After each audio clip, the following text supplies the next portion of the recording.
Hello and welcome to episode 63 of nonscents. My name is Jan and you can find me as Jan Ellen RN on Ravelry and on Instagram, and you can also find me as nonscents on Instagram as well. We do have a nonscents podcast forum group on Ravelry. I hope you will come and join us over there. It's not a very active group, so I'd love to see if you guys have ideas for a knit along, maybe a last minute gift knit along. And it is last minute because today is December 7th. It is Pearl Harbor Day, which, if that wasn't sobering enough, yeah, it's been quite a couple of weeks here. What else did I want to say before I jump in? We also do have a Facebook page, which I've mentioned before. I'm not very Facebook savvy, so I know there's a lot you can do with it, but I don't know. So if anybody wants to jump on over there, it is all set up. It is, I believe, I'll put the actual link somewhere here, or I know it's down below. I'll put it down in the down bar. If you want to jump on in and start something, I'd be happy to to follow along. Just tell me how to do it. So yeah, it is December 7th. We are post Thanksgiving, and I've been putting this off. I've really been putting off recording. It's been a rough couple of weeks, and I was honestly debating what I was going to do. And yesterday kind of really threw me into a tizzy, so I decided to just jump back in and push ahead, move ahead. There's a lot been going on here at Shea nonscents for the past month or so. For openers, very dear friend of mine lost her husband just days before Thanksgiving, and we're still reeling from that. It's a very difficult time. I'm sure you can all understand. So again, that was only a couple 2 weeks ago or so, and what really kind of yesterday just sort of hit home was, I'm not sure how many of you are familiar with Ross Farm, but they are very innovative. They're a very hardworking couple in the fiber industry. Ross Farms specialized in rare breed sheeps and the well-being of their herds and the sourcing of the fiber and selling of the fleece and already spun fiber. And I found out yesterday by Instagram that Scooter Pie, his name is Scott, is well known as Scooter Pie, passed away, I believe on the 4th, I'm not sure if it was the 4th or the 5th, in what was a very tragic farm accident. And I think that sent a lot of us in the fiber community who knew them both, who knew him and his wife Amy, who comprised Ross Farms, it sent us reeling. As a sudden accidental thing like that is liable to do. So first and foremost, I really want to send my most heartfelt thoughts and prayers to Amy and all of his family and her family on such a tragic loss. It's, as much as it's a loss for the fiber community, I guess I can imagine from just recently having experienced it through a very dear friend, the loss for her. So my heart goes out to her, and really to all in the fiber community who were close and knew what he stood for. You might, if you've been to any of the festivals, you might have recognized him. He always wore a kilt and hand-knit socks. He had a long beard and was always kind and helpful in their booth, and he will very dearly be missed by everyone in the fiber community. I really feel terrible opening on such a sad and really down note, but I feel like I have to express my feelings, because it's kind of why I'm really sort of been half-hearted and kind of really, I don't know, it's been a difficult couple of months, and on top of all of this, my own crazy has been going on in the background, which now to me, I've been dealing with, we all know nutso for so long that it kind of just makes you really want to rethink things. So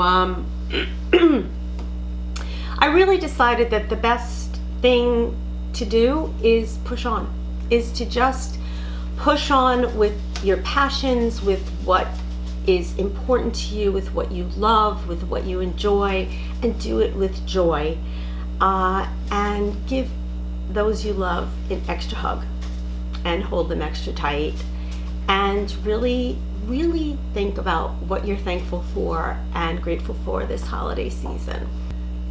So having shared that, let's move on. I know I haven't recorded in a while. Again, there's been a lot going on, but I'm back, and I really would love to share with you some of what has been going on here at in the knitting world at Shea Knit Sense. So what do we have this week?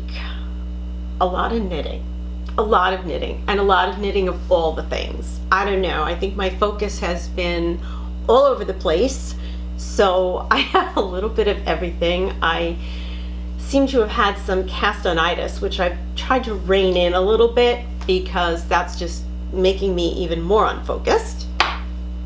So I have some knitting, and I will share with you what I have been working on. I have some little bit of stash enhancement, which is kind of like almost most of it is actually even tied in with the knitting that's been going on, because whatever I get, I sort of just seem to cast it right on. I really haven't been doing much yarn buying, and you'll see the bulk of what I bought is kind of last minute gift things, and I have a great idea for you for last minute gifting. And no spinning. I really haven't gotten back to my wheel. I do have a finished object. Actually, I have two finished objects, but I already gifted one. And I didn't take a picture of it, so I'm gonna have to get my mother to either pose with it or snag it back for a minute and get a photo so that I can show it to you maybe next time. But I am going to cast on another one. And we do have a scent this week if it is not running too long. And I have no way of knowing, because my camera thing with the time on it here, I don't know, it went trying to put all this stuff back together today. It was all put away to get out of the way for the holiday, and finding all the pieces and bits and drabs and which battery was dead and what wasn't. So right now I have an extremely kludgy setup that if the cat walks past, you're gonna see everything go like this. And I don't know if you'll hear the bang or if it'll come off camera, but yeah, that's how we're set up today. So without any further ado, I'm gonna jump up on my knees. Whoosh. Okay, let's jump into the knitting. Okay, let's start somewhere. I don't even know which is in what bag. Oh, I actually did forget to bring something down. I'll show it next week. This is my Hikari handmade bag. I actually ordered and got one of the larger ones because I love this bag so much. Let's dig in and see what's in here, shall we? This is actually, I had shown this, I have no picture of it. There is no picture of it. There's no picture of it on Ravelry. There is no picture of it on their website, but I did show you the yarn in my Rhinebeck, my previous video, of the 2 yarns that I bought at Rhinebeck to make a cowl. And the yarn is from Feederbrook Farm, and I will show you the 2 yarns. I have to say, first off, that I know I had mentioned before, I have developed trigger finger, or whatever the heck you call it, in both thumbs. I got injections and they didn't last. And right now I'm at the point where this hand is so painful that it's really hard to move. So I'm moving a little slow. So let's hope that doesn't just make this podcast go even longer. But at any rate, these are the 2 skeins. I have no names, no colorways, but I can tell you that one is, let's see, it's the Feederbrook Farm Merino Silk Bulky. That's this one, and I'll have the colorway. And this one is their Boucle Bulky. And as much as I love this yarn, and I will love it knit up, I know that, it is an absolute beast to work with. And the fact that my thumb is in the condition that it's in isn't helping. But I was looking at it, the 2 skeins together, and decided to cast on. So here's all I have so far. I hope I have a counter somewhere, because I don't know what row I'm on, and oh boy, I just don't want to rip this. I think I must somewhere. Yeah, I must. Anyway, I have to knit a couple of rows. I may actually be on the last row with the boucle, and then switch over, thank goodness, to this, because this is absolutely killing my fingers. But I just love it. I love the texture of it, and I think you use more of this later on in the pattern, either at the top or at the row below the top of it. But anyway, it's as difficult as it is to knit with, it's totally worth it, because it gives so much texture to the finished cowl, and I love the colors together. Let's see, I'm gonna move that way. So I did cast that on. Haven't gotten too far again, like I said, because it's really, I mean, as bad as my thumb hurts, this is like murder on it. So that's one new project on the needles. And the other thing, there's a bunch of things here. Another thing I want to show, and I have not been working on it, but it's made a lot of progress since the last time I showed it. It's actually almost done, which is, God, I don't even remember the name. Isn't that awful? Heartstrings. My Heartstrings crop sweater. Oh, okay. I can't sit on my leg either. Is actually done. It's done, but it's not done. I think I was on one of the, just finishing either the front or the back the last time I showed it. It's all finished, okay? I picked up and put on the sleeves, and I'm shocked at how nice it came out, because picking up around for sleeves is not my thing. But I did it. I am very impressed with myself, if I do say so myself. So I did pick up and cast on both sleeves. I picked up the neck. Now I have to weave in all of this. So we know now why it's been sitting, because we all know I absolutely loathe weaving in ends, and there's tons of ends to weave in. So I have to weave them in before I block it. Now, if you look at the picture, I'm trying to, I don't know, actually, do I have it here? Let's see if I can just pull, yeah, I can just pull this page out. You can see that the neck on the picture is actually really a wide neck, which it's not right now. It almost looks like a regular turtleneck. And what you have to do when you block it is you have to really stretch it out according to the pattern. Take care to keep the collar stretched while sewing. Let's see, folding the collar in half and stretching its width. So when you block it is when you actually stretch out the neck. So I need to just weave in the ends and block this. So that's kind of why it's been sitting, but the knitting part is all done.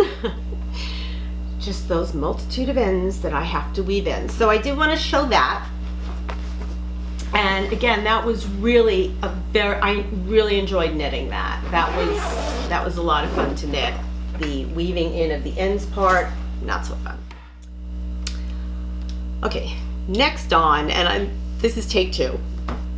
Because I was tripping over my own words. I'm not even making much sense today. I am working on my second weekender, which I believe I did show. I know I showed the yarns for it, and I think I showed when I cast on. I am doing this in Loop Fiber Studio in her yin yang base, and this is the worsted. Now she does the yin yang in, I believe, fingering and in a worsted weight. And what they are, and I'm trying to find the other skein, here it is kind of like inversibles. The one skein, like this one here, they're both 3-ply. This one, the darker one, has 2 plies of the darker color and 1 of the lighter, and this is reverse. 2 strands of the lighter color and 1 strand of the darker color. So they go and they blend together. And she has many different color choices in both the yin and the yang. And it knits up in this marled effect, which is beautiful. I just loved it. When I saw the samples, I went crazy, and it just screamed weekender. And I love my weekender sweater. So I did cast this one on, and I'm not sure where I was in the last podcast, but I've now split for the sleeves, and since I'm in the middle of the row, it's a little difficult to show. So I'm gonna hold up. This is I don't know if I'm working on the back or the front, but this is one side. Actually, you can tell. This is the front. I'm working on the back. This is the front here. And again, the weekender is supposed to be oversized. It's an oversized, almost like a sweatshirt type feeling. Now, if you've been with me and you know my weekender story, you know that my first weekender I could have fit 3 people in that sweater. I floated down the river denial, and I knew it was too big. I ripped it out, I re-knit it in I think actually the smallest size. I don't know, I have to check. But at any rate, I'm knitting this one in the same size, and it fits me perfectly, oversized but not huge. So I'm knitting this one in the same size and not going rogue. And I have knit, like I said, I've knit for the sleeve, and I think you have to knit like 3 inches in the front and then pick up and do the back stitches. And this is my waist yarn. That's how far I've gotten on the front above where the sleeves are. So that's the progress that I've made. Like I said, I don't remember where I was. I don't think I had split for the sleeves the last time I recorded. So I've knit up to where you divide for the sleeves. I think it's 15 inches, if I'm not mistaken. And then I think I knit 3 inches and 3 inches. But again, I haven't worked on this in a little while because I got knitting ADD and decided to go off on other things. So, but this has gotten some progress, it's gotten some love, and I just am obsessed with this yarn. It is super, super soft. I can't recommend this highly enough for stitch definition. Now, yeah, if you're gonna do cables in it, you may lose some of the cable to the marling. If you know what I mean, the cable might not pop as much because it's not a solid color, but I think because of the way the yarn is spun and the twist of the yarn, your stitch definition would be so intense that I think it would work. I think you could do even cables with this. I don't think I'd do lace with a marled, but I think because of the stitch definition in this, I think it would hold a pattern beautifully. I really do. But again, this one only has the faux seam, which is down the front. And I know it doesn't show up very well on camera. It's actually right here. You can see it, but in person, it's way more obvious. You can absolutely see it because the stitch definition on this yarn is amazing. So I can't recommend that one highly enough. And again, that's from Loop's Yarn Studio, Loop's Fiber Arts. Let me look it up so I don't mess it all up. Loop Fiber Arts, Loop Fiber Studio. All right, it's close. Okay, and they are on my Knitter's Pride. I don't know what these are, Knitter's Pride. The metal ones. They used to be called Melodies. I don't know what they're calling them now. I'll put it underneath if I if I come across it. But I do enjoy these needles. They're not quite as sharp as Signatures, but they're a great multi-purpose needle, and I have several sets of them, and I do enjoy them. So that's another thing riding around. And then in my Feminist Knit Club Resist bag, which I love this bag. Isn't that cute? I love this one. Ugh. I have to put some pins on this. I got tons of pins. I'm not even going through all the ones I got. Next time I show you this bag, hopefully they'll all be on there. Anyway, oh, I cast on another Hug You Me shawl. Shrug. And you might recognize it because it's what I'm wearing. I have a finished object.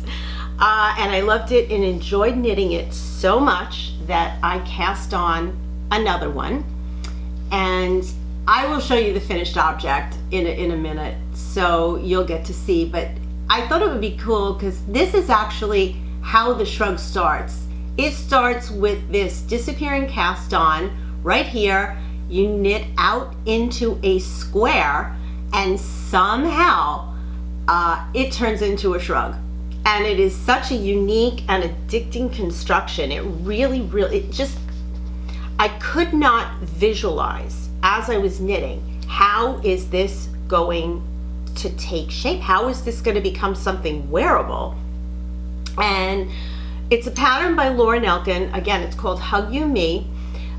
They do sell, I am doing it, the one that I'm wearing, which I will show you, and this one is both made from Cloudborne fibers. They're superwash Highland worsted.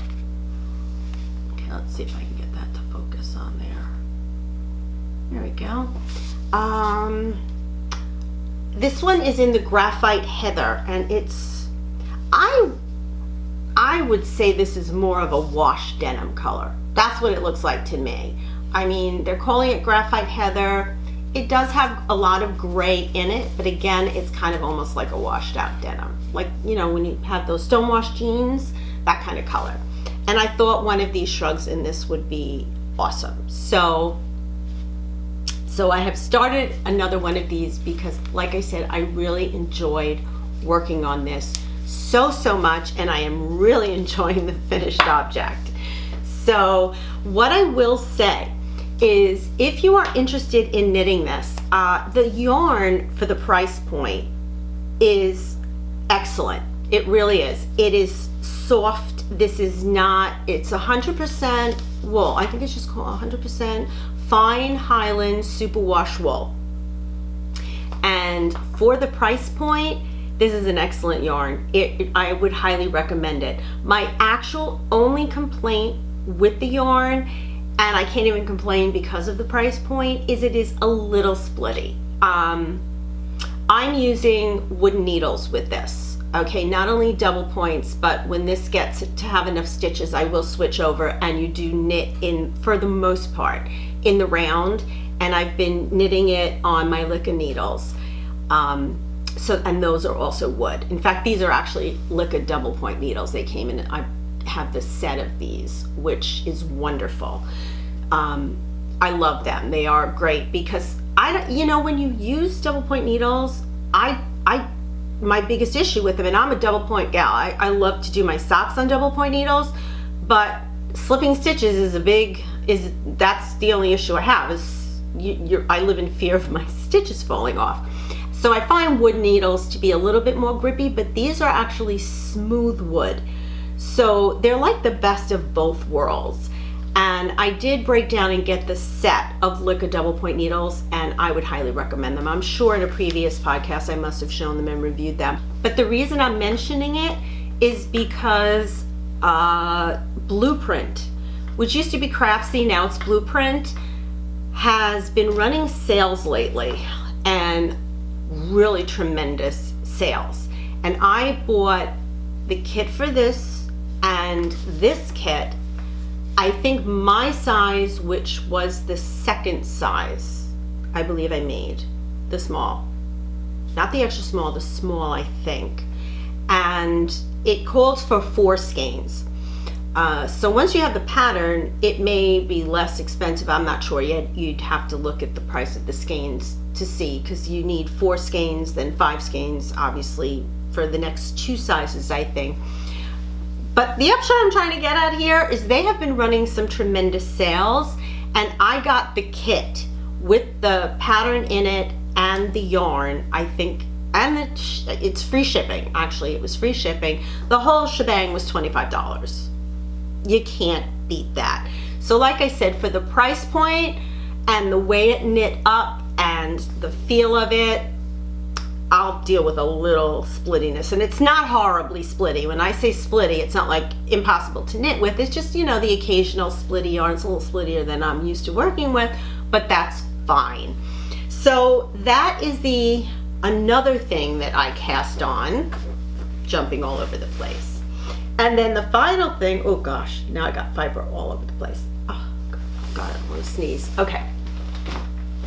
So here's part of my stash enhancement and some knitting that I just cast on last night. And I've got to gush about this, and I've got to go on about it, because if you need last minute holiday gifts, I'm talking, this is the way to go. I went into my local yarn store yesterday. It's the Knitting Place in Port Washington, New York. It's here on the island. And they also have a podcast, which is the Knitting Place podcast. And it's like I'm almost afraid to watch that podcast, because every time I do, I'm back in the store, because they knit up and have such wonderful things. But when I saw this, and we went into the store, I met a friend of mine there, and when we saw this in person and felt it, we were like, and heard that you can knit this up in a night, that was it. This is the Alpine Cowl. Now, I'm almost done. Again, my friend, we both bought the yarn together yesterday. She finished her first one last night. Started at the same time I did and finished it. I was struggling a little bit because my finger was getting sore, so I actually had to stop for a while on it. This is how much I have left of the second skein. This yarn, and I don't, you know, if you look close, you can see, all you see really is the fur. And it's obviously it's faux fur, it's acrylic, but you would not know that by touching this. And when you see this in person and you touch it, it's unbelievable. It feels like a fur cowl. 2 skeins. You can knit it in a night. You could certainly knit it in 2 nights. It takes 2 skeins. It is Sirdar Alpine is the base, the Sirdar Alpine base. Let's see if I can get this to fold nice. There we go. And each skein is, what is it? 36 yards. And all you do is knit. It's just knit in the round until you run out, leave yourself enough to bind off, and you bind off. So I jumped on this because I thought for last minute gifts, this was ideal. So I am gonna link her website below. I actually ordered online. I ordered more skeins on the phone yesterday afternoon after I got home and realized I think I need more. I definitely need to make more of these. And I did find it on her website today. So I am gonna link her shop below, and they will ship. And it is, again, listed on their website. And here's the thing. It's $7 a skein. So this is a $14 gift that looks like a lot more than a $14 gift. And it takes at best 2 nights. You could certainly do it in a night. It is knit on size 13 needles, 16 inch. So if you don't have those, you might need to just get the needles for the first, obviously once you have them, you have them. And I thought at first, I'm holding the needles and I'm like, gosh, how are you gonna knit with this? It's easy. That's not the problem. It's just, I think the size of the needle and the thickness, I'm trying to like unfold the yarn as I go, just put a little too much stress on my already aching finger, which is why I had to stop. But from what I gather, most people are able to whip them out in a night, and it's a beautiful, beautiful gift. I got, this color here, and I hope it's showing up because it's just a beautiful color. This one is called Brindle, and it is the colorway, it's 403, because they do go by number, but I believe on her website she has both the number and the name, because the colors do have numbers and names. Some websites don't have the names listed. And I also got this color. Now it shows up purple, or kind of a pinky purple. It's actually called Mink, and you can see it has the tipping on this one. Like this one is a dark, very dark chocolate brown, and then it's tipped with this lighter brown on it. This one has the undertone, and again, I'm trying to really look at it, and it reads almost purpley, but it's not really a purple. It's gorgeous is all I can say. And the name of this colorway is Mink, and it knits up beautifully.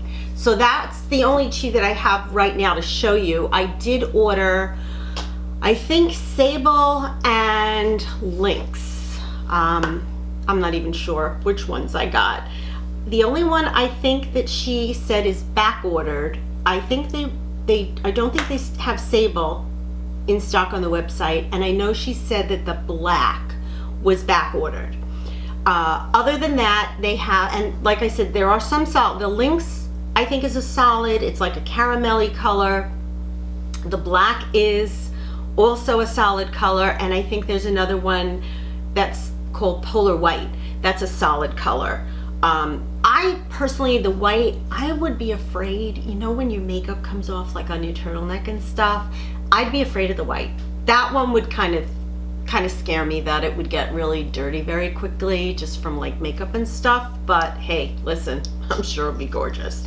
At any rate, I wanted to show this because this makes if I haven't said it 10 times already, I'll say it again. This is a great last minute gift. This is fabulous and really, really well priced for what it is. So look into that. If you need last minute gifts, definitely jump on her website. You can even call the store. The phone number is listed. Like I said, I'll link her shop below, her website. So if you need to have any questions or whatever, you can give them a call. Just ask them, or let them know in the note that you need a copy of the pattern. And they will send you the pattern along with the yarn. I also, while I was there, picked up a Birdie Parker Designs. I didn't even know this was a thing. Apparently she is a jewelry maker, but I have seen these all over, and I just loved it. So I had to get one. It's a cuff, and I'm not sure if this is sterling or if it's, what kind of metal it is, silver, whatever, but I'm trying to see if the camera will focus. Come on, focus. Focus. No, you're not gonna focus for me, are you? Let's see. There we go.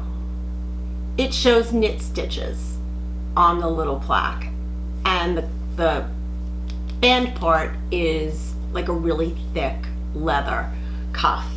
And I've seen them all over, and I've been wondering, where are people getting those? I love them. Well, she had them in the shop, so of course I had to get that. And whilst I was there, I saw this tote bag.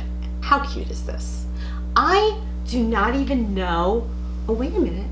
It is from 65 South. Ooh, 65 South, Southall, Alabama.com. I'll link the website below if that's a website. But this holds a lot. I have all the skeins, all 4 skeins in here, plus the work in progress. There's still room to stuff even more in here. I have my cuff in here, and inside it has, so I'm gonna waste time to take all this stuff out because I have to show you. I thought the pocket, the lining of the pocket was just awesome fabric. I loved it. You can see in there, I hope. It's kind of like newspaper print is what it looks like.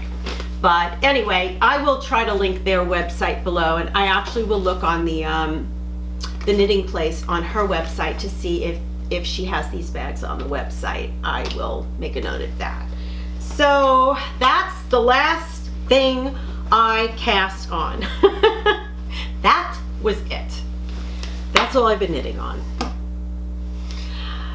Finished object. I'm wearing it. It is the Hug You Me Shrug by a pattern by Laura Nelkin. I am going to stand up, and I'm going to have to do my stand on the chair thing. This is a shrug, so it's not meant, it's kind of, to me, it's a great cross between a shrug and a cardigan. I'm not a big fan of those shrugs that come right up here and just you stick your arms in them. First of all, it reminds me of ballet class where you just wore that shrug and your arms, you got sweaty and all that. So that didn't bring back great memories anyway. So, but this is entirely different. I'm gonna stand up on the chair. Oh gosh. So hopefully, actually maybe I'll kneel on the chair at first. So you can see how this sort of is constructed and how it fits. Okay, it covers enough of the front that I don't feel like it cuts off and just, how do I put this delicately? Makes you look busty, you know? That's my real objective with a shrug, is that most of them end here. And I don't think that's the most flattering look, whether it's in focus or out of focus. I don't think it's a flattering look. This doesn't. Okay, the more I move, the more this camera is gonna unfocus and focus. Clearly, I'm having an issue with this camera. Okay. Anyway, I'm gonna stand up and show you the length, which I think is one of the best parts of this, and the back, which is where, if you can see right here, that's what I showed you where I started, right there. That's what you cast on, and you knit this square, if you can see. That's about the only part of it that really you can understand. After that, you go on faith.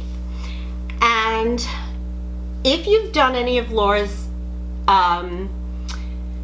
sweater patterns in the past using her novice construction, or if you've seen any of my podcasts, because I've knit a few sweaters with her novice construction, what she does is you knit the sleeve from the bottom up. So let's see if I can get that in there. You start down here at the cuff and you knit up the sleeve. And the way you close up the sleeve is by knitting a panel that closes up and eats up all the stitches of the sleeve, and it closes it up, no seaming. So you do that on both sides, and then you do this ribbing. You pick up and knit the ribbing, and because you do short rows, you end up with the length in the back, which I love. I don't like a shrug. Most of them end not even hip length. Most shrugs end like just below the armhole, and I just, they're not flattering. So when I see the word shrug, I usually run the other way, because to me they're practical garments, or at least they were back in the dance days. After that, that was it. This is not only flattering to wear, it's comfortable, it is just kind of like a hug. The lace on it is very simple lace. It's the same pattern, so it's easy to memorize. And I love the fact that it almost looks like a cardigan because of the length, but you don't have to, it's not in your way. You don't have to worry about it closing. Now, had I knit the next size, and I have seen some people do it, you could conceivably, and I have seen some people use a shawl pin, one of the jewel closures to close it up. I like it this way. I like it just open and just thrown on as just an extra added layer of warm.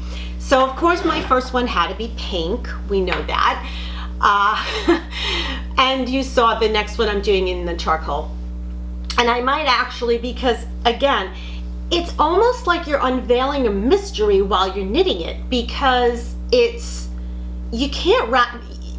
I've said, and I've told Laura, and I've said this before, I would love to live inside her head for an hour, because how she thought to construct this. I mean, the novice construction, you know, after having knit a few, you know, since the first pattern came out, and having knit a few sweaters with that construction, I mean, I could see how she came up with that. I could see how she developed that, and it is, you know, pretty straightforward once you get the hang of it, and once you wrap your mind around it. But this one, even she said that the testers were going, that this was the hardest one to work out and figure out to get it to fit. And I can only say that they did a stellar job, because I took it on faith. I totally took it on faith, just had no clue. And I've done the novice construction, so I was familiar with how to get the panel on the sleeve. But after that, I threw caution to the wind. And I have to say, as I'm knitting it, it made no sense to me at all. But I followed the pattern, and it came out exactly right. So I would highly recommend this if you are looking for a little garment to throw on, a shrug that's not a shrug. To me, it's like a cross between a shrug and a cardigan. Fun, addictive knit. And again, if you catch a Bluprint sale, you can get the entire kit for in the $25 to $35 range, depending on your size. So that's that for knitting and finished objects. I have, what do I have? I have two things for enabling. Really, one of them is just sort of a redo. I had started way back the shift. It's the cowl version, not the night shift by Andrea Mowry, which is the bigger shawl version. I had started the shift, which is like the pull over your head already styled, kind of just pull it to one side, kind of the cross between a cowl and a shawl. And I just wasn't crazy about the colors I had picked out for it. So it was sitting, and I said, you know, I can use those colors for color work and something else. There's no point in letting it just sit here. So when the knitting place got in a new shipment, I went and picked out 3 colors that I thought I really loved, that I thought would go together well. So I got these 3 skeins. This one is called Ghost Ranch. And I think I actually got this one because the name, I absolutely love the name, so I had to get it. I know, that's my head. This is Huldra, which is the one sort of solid-y color. I mean, it's not totally solid. Spin Cycle is like, you know, variegated, but it's the more solid. And then I got this one, which is called Salty Dog. That seemed appropriate. So, and this has the colors of both of those skeins in it, and it's not quite as variegated as the Ghost Ranch. So I got those 3 skeins, and the only other thing I have to add, which I don't know if I showed this, I really don't. I had made the Hatdana, and I gifted that to my mother. But again, when I was in the knitting store, I saw a sample, and it was knit with, what the heck is, I believe this is 3 Irish Girls. No, I'm sorry, it's Madeline Tosh. It's Madeline Tosh, what is it, Madeline Tosh, Mad Tosh, I don't know what. Let's see, it's in the wilted colorway. I'm trying to find out which base this is. DK. Okay, so this is Mad Tosh DK, and I believe that the Hatdana calls for worsted weight. I think. Because I'm going to be holding this with a strand of the Lang Mohair Luxe. So it has, and I don't know if it's going to show up at all. You could see it, a little bit of sparkle in it. So I will be holding these 2 together when I knit the Hatdana for myself. Now, again, like I said, I did finish it and I gifted it to my mother. I am going to pull up the pattern to show you, in case you're not familiar with it, what it looks like. I have it all pulled up. Now this is something you can wear. The pattern is by Denise Bayron, and you can wear it as a bandana. You can wear it as a cowl. Here's all the ways. I'm going to try to get it around for my lights. Let's see, there we go. Okay. And I loved knitting this. I don't know if you can see on this one, there's 3 little tassels. Oops, I just went and made it smaller, didn't I? Let's see. Here. There you go.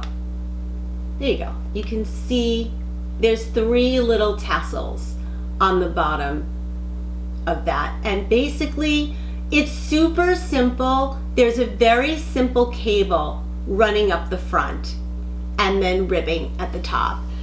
What I loved about this pattern is, even though it's a super simple pattern, she gives video tutorials for every step along the way. How to cable without a needle if you've never done that before. I believe there was a tutorial on binding, tubular bind off, was it? Let me just take a quick look, because the pattern itself was just so worth it for all of the tutorials. Even there was one on how to style it. Yeah, how to cable without a needle was one of the video tutorials in the pattern. How to join in the round. And the way she told you how to do it, there's no gap. And I've been knitting in the round and knitting pieces. Hold on, I have to change my battery on something. I don't know on what, but I have to change my battery on something. So I will be right back. I'm back. I hope to heck that that didn't stop recording, because if you see along the bottom, oops, sorry, it cut off, you'll know that it stopped recording because my battery died. But anyway, I was going over the tutorials, and she shows when you knit flat and then go to join in the round, how to reinforce it. And I thought that was a great little tip. She shows how to enjoy the tassels, how to make and attach the tassels. And she also goes over, and there's a tutorial for an invisible and stretchy sewn bind off, which actually, as it turns out, is actually almost a modified tubular bind off. So for those video tips alone, it was worth the price of the pattern, but it's such a quick knit. Again, it's a great holiday gift. I believe it's 1 skein of worsted weight, if I'm not mistaken. Let me look. Actually, I have it pulled up. Might as well look. It is, yeah, 1 skein of worsted weight. So I bought the DK and I'm holding it together with a strand of the mohair, but it's one skein. It does come in sizes, because again, if you do want to wear it, I was only going to wear it as a cowl, and I wanted it, you know, like the larger size, so it wouldn't be too tight around my neck. But if you want to wear it as a hatdana or as a bandana around your head, there are sizes. She does tell you how to measure your head so that you can wear it as a headband or as a bandana. So that will affect your yardage. I'm just looking here to see if you need, any of them need more than, I think the most is 200 yards. So at tops, maybe you'd need 2 skeins of worsted depending on what yardage you're getting. But again, it's a great last minute gift idea because it does knit up very, very quickly. So that is it with my enabling and all of that stuff. So I will timestamp when we start the scents, which we're going to go into now for those who are only here for the scents. And if you're not interested in this week's fragrance or in the fragrance journey that I'm on, then I hope you have a great week, and I hope to see you again next week. This week, I have a fragrance which, if I could turn back time, and I make that reference to a song by Cher, because back in the late 80s, Cher had developed a fragrance called Uninhibited, and I loved it. Absolutely loved it. Had I known that it was going to be discontinued, I would have bought out every bottle that I could get my little hands on, but I didn't. So I moved on and always kind of in the back of my mind had hoped that she would come out with another fragrance. And last month she did. And here it is. It is called Howto Couture by Cher. So let's see if I can get a nice close-up on the bottle. Put it in front of me, there we go. I know my ring light is not helping, so I'm going to tip it a little and see if that helps. And the bottle is this bluish color. It has this like faux leather band around it, and the writing with the name and her name and the name of the fragrance is in the back. So it's like you see it through the bottle, and like this leatherette top on it. If you were around back in the late 80s and you've tried Uninhibited and loved it, you will love this. This is a modern day Uninhibited. It is so similar. Again, I'm going back almost 30 years. So, and for me to say, yeah, I remember that, it has to be pretty close. So if it's not the exact fragrance, it is close enough that I am in love with this. So I'm going to tell you about it. I'm going to tell you about the notes and tell you about the fragrance itself. Cher, first of all, Cher created this. I'm just going to give you a little bit of background. Howto Couture by Cher is an oriental spicy fragrance for women and men. It is, I'm trying to think what she called it, but I don't want to misquote. But I know that it is a genderless fragrance. I think she called it genderful. That's the word she used, was a genderful fragrance. It's a new fragrance launched in 2019. The nose behind the fragrance, and again remember that the nose is the perfumer in every house. Every major perfume house, be it Chanel, Guerlain, Mugler, every one of the perfume houses has a title, the nose.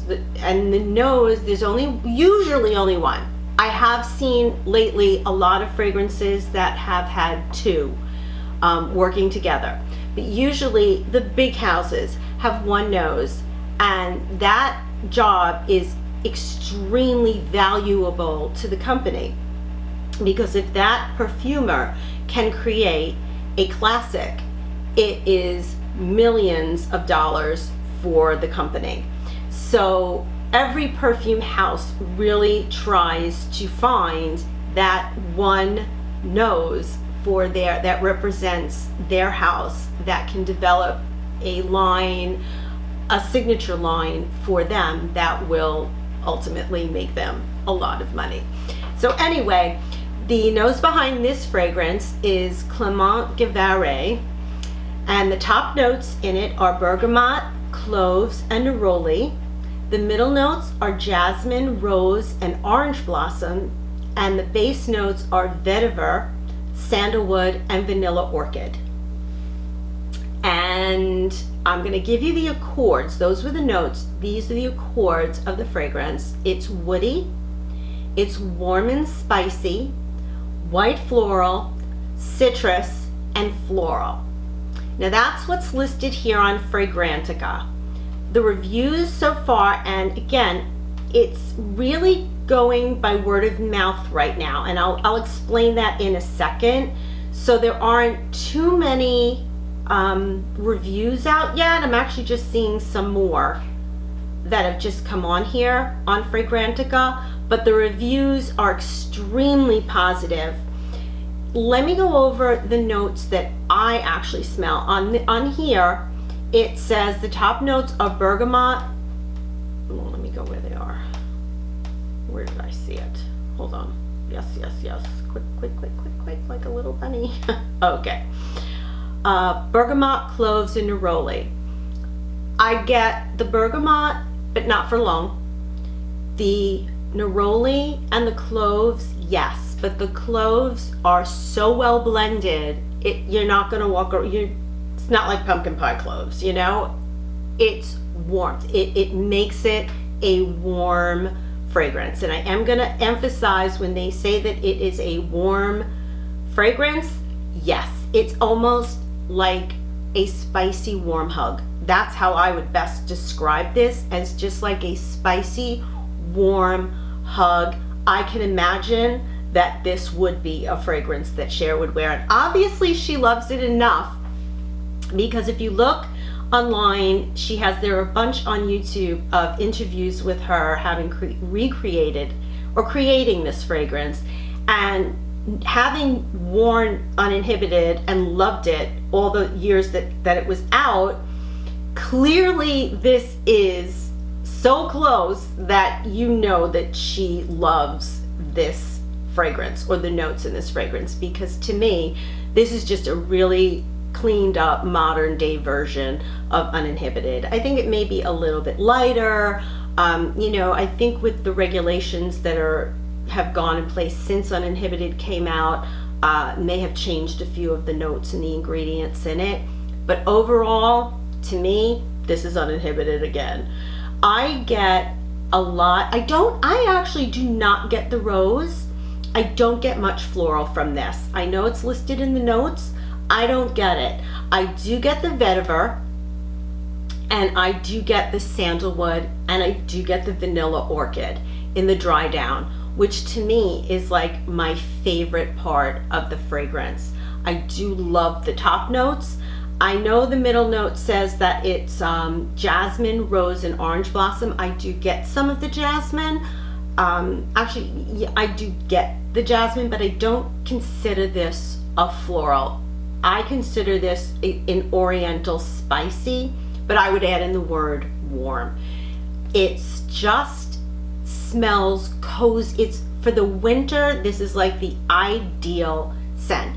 It's a cozy, warm hug type of fragrance, and I just personally cannot get enough of it. I just ordered a backup bottle because I'm not going to let this happen again, where if it stops or they don't make it anymore, that I'm not going to have a supply backed up someplace.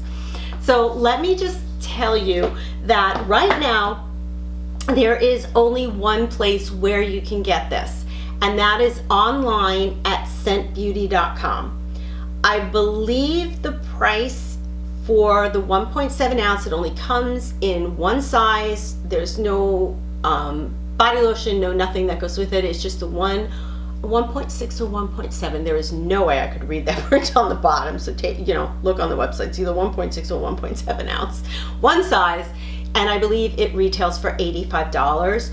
I ordered a backup. I probably should have ordered two because Scent Beauty had a Cyber Monday special, which I think was 20% off. So it ended up coming to $65 a bottle. But I would keep my eye open if you're interested in purchasing it, because I can imagine between now and the holidays they will be running sales again. But if you love Orientals, if you love spicy, and when I say spicy, you're not going to smell like a spiced pie. It's just, there are some sharper notes in it than you would get in a floral or in a clean scent, in a floral scent. It's a little bit of a more sharp, but it's so well blended with the jasmine and the sandalwood that it doesn't come across as in your face sharp, spicy. I would say, again, warm, spicy, comforting. I am over the moon that she decided to re-release this fragrance, and I wanted to make this week, get this out as soon as possible. I believe it went on sale in the beginning or middle of November. So it is super new to the market, and again, like I said, the only place you can find it, and I will put the website, link it below in the down bar, is scentbeauty.com. And I really would love if you give it a try, please, or if you've tried it, or if you go back as far as me and you've tried Uninhibited in the past, I would love to know your feedback in the down bar below. So let me know.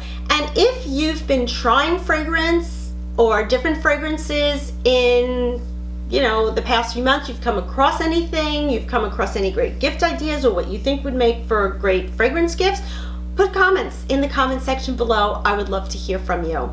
And that is all that I have this week. So I will wish everyone a very good rest of the weekend and a good week, and I hope to see you again next week. I hope I will be back in the saddle, weekly recording, and until then, remember to knit with sense.